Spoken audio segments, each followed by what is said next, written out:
Welcome to the AFCEA Leadership Forum 5-Question Series. I'm Max Kakis, Defense Editor of Signal Magazine. Our guest today is Brigadier General Kevin Nally, the Chief Information Officer, C4 with the U.S. Marine Corps. General Nally is an Ohio native and a 31-year decorated veteran of the Marines. His tours of duty include stints as a platoon commander during Operations Desert Shield and Desert Storm, Deputy Director for C4 with the U.S. Central Command, along with a variety of unit commands within the Marine Corps. He's a graduate of Eastern Kentucky University and the Industrial College of the Armed Forces. General Nally, welcome to AFCEA. Thank you for joining us today. Now, General, you've led men and women in both combat and support positions in your Marine career. Based on your experiences, what would you say are the characteristics in an individual that mark that person as a potential leader? Honesty, confidence, having a vision, and trying to be a facilitator for his people's success. Mm-hmm. And out of all of those, what would you say is the most important skill for a leader? And tell us a little bit about how you come to that conclusion. I'd say honesty. The last 2 weeks ago when I spoke out in California at AFCEA West, one of the questions at the leadership panel was, who's your hero?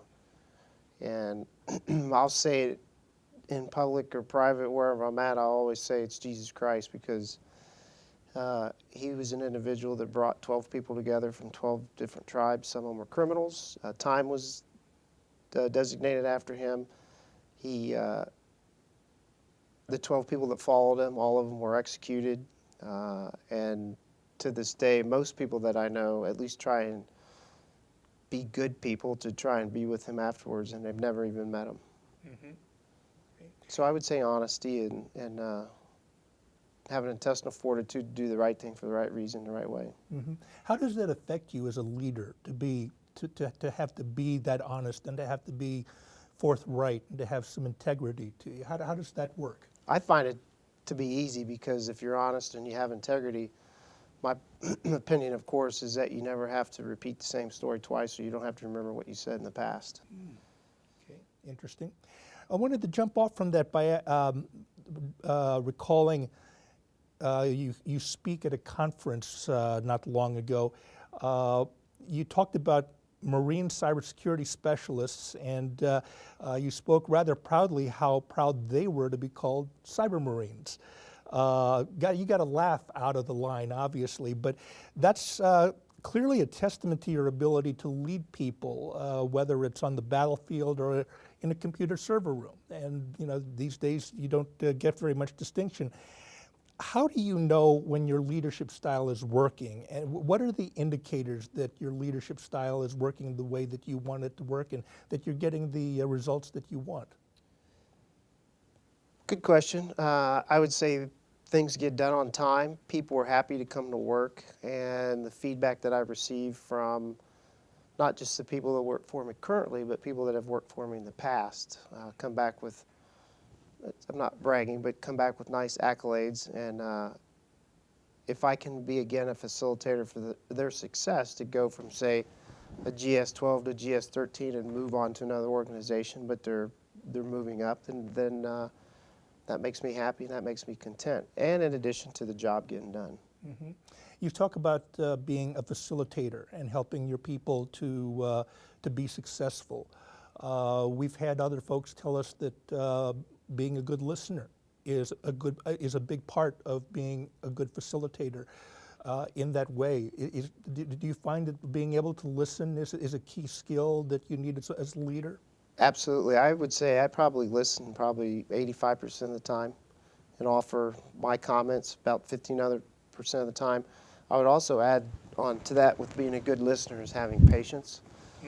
So I have a first tour in D.C. in 32 years, and I find that you have to have patience in the Pentagon with the bureaucracy, because things don't get done yesterday like I would like them to get done. And you have to work with a multitude of people from all organizations throughout the Department of Defense, OSD, interagency process, NGOs, et cetera. And you have to be collegial, cordial, and communicative. Mm-hmm. And that patience, is that something that's learned, or is that something that's experienced? It's something I pray for every day. Very good.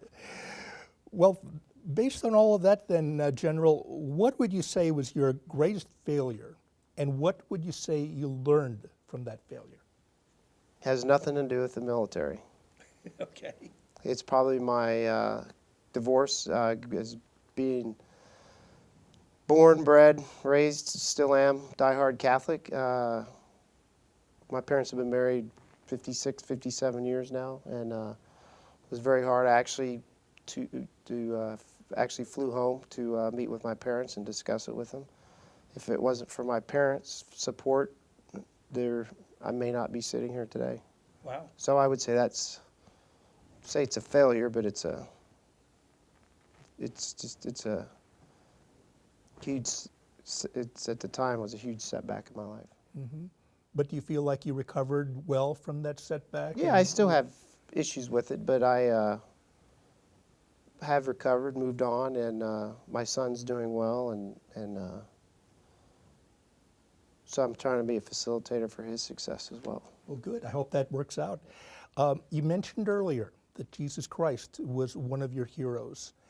If you were to offer some advice to someone in your command about one or two characteristics that you picked up from the life of Jesus Christ and related it to the way that you look at leadership, what would that be?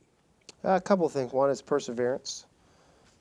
He didn't do it overnight, obviously, and back to the bringing 12 men from 12 different tribes together, you probably couldn't do that today.